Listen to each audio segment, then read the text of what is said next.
Politicians and hypocrisy, right?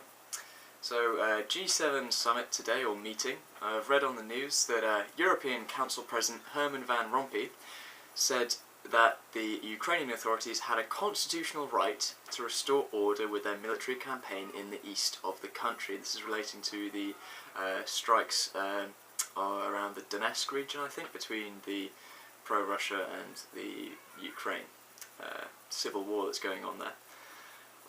Just had a constitutional right to restore order within their military campaign. If you think back to November, I think, when this first started happening, the original Ukrainian government was receiving massive criticism for repressing the riots and bringing out, the police and the military to maintain some sense of order. It was being hugely criticised by the EU.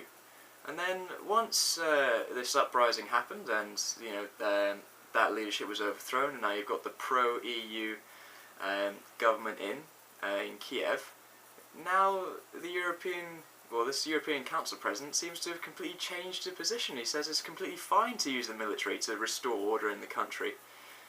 I mean, it's just... it's just political games.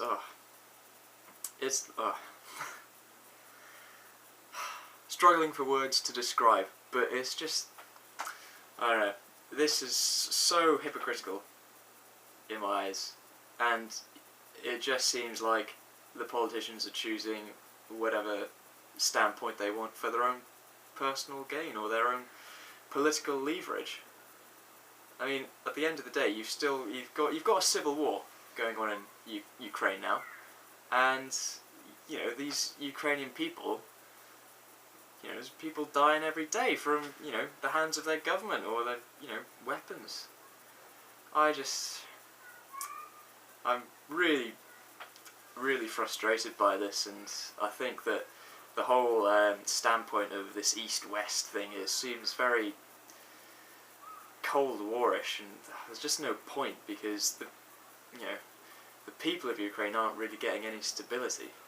I mean, the country's so divided between pro-Russia, pro-EU.